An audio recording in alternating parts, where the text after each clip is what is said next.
Hi, my name is Brian Gonzalez.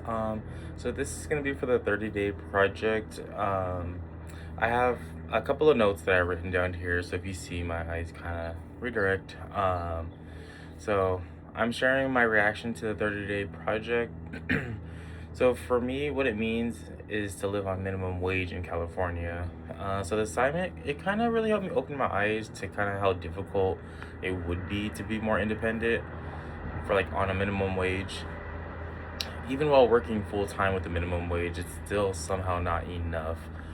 In California, the minimum wage is 16.90 an hour, which is okay, but if you work 40 hours a week, that comes to about 674 per week, or 2,704 per month, which is pretty good, but still not enough to live, in my opinion, um, comfortably. So at first, the number that sounds like it could be enough, but once I actually kind of created my little cost sheet, that the diagram that you given us, I listed out like my realistic expenses for living right here in Riverside, California. I realized quickly that it is not close enough, but my total for monthly living expenses came out to about $5,175, which is quite a bit. I didn't personally know it was that much that I was paying. That means I would I would be short about $2,471, which is a pretty big amount for every single month that I'd be short.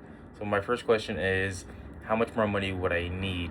Um, so I would need about, like I said, $2,500 more per month just to cover the basic living cost.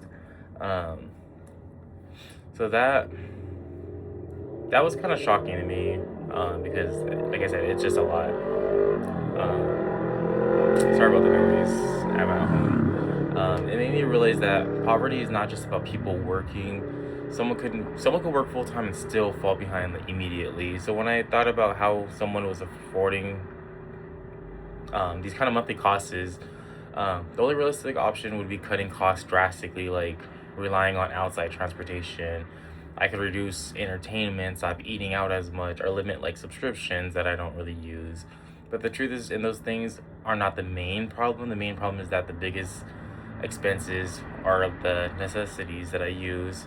The the three items that surprised me the most in the terms of cost were my rent, the transportation, and then the school expenses. First, rent in Riverside is for like a one bedroom is about $1,950, which sounds doable, but yeah. And that didn't even include the security deposit that I need to give up front. Usually it's like first month's rent, stuff like that. Housing alone takes up more of the monthly income. Second, my car expenses were much higher than I expected it to be. I do pay $600 plus gas, insurance, and maintenance, but transportation is optional in Southern California. It just becomes a huge like financial burden. Third, school costs were another major expense. I estimated about $600 per month for tuition, books, fees, etc. But it is expensive and adds pressure when you're already struggling, so that makes it even harder. I was also surprised about how many small responsibilities add up. For example, I have a cat. His name is Leo. But even the basic, just like pet care, food, litter, saving for like vet appointments that he might need, it all just adds up. It reminds me that people living in poverty still have real lives. So families and responsibilities. It's not just about bills. If I currently make more than minimum wage, I think I would struggle because even with a higher paycheck, the cost of living in California is still pretty high. The difference might be smaller for rent and insurance, but it can still take up a large proportion of income. If someone had a large, if someone had a partner, children, dependents, these costs would even more. Like I can't imagine having actual child, like kids, because I know childcare, healthcare, food, stuff like that. It would just make it even more difficult. So it kind of showed me how hard it must be for families trying to survive out here on a low age, let alone a single individual. If I were unemployed, I would honestly, I don't know how I would pay these expenses without relying completely on government assistance, like family support or like even just being in debt. Um, so for part two of the assignment, I did research a couple of assistance programs that helped me to see why programs like CalFresh and Medi-Cal exists, many people need help just to afford groceries or healthcare. But I also notice a pattern. These programs can help people survive, but they don't solve the deeper issue of how expensive a basic living has become more compared to wages.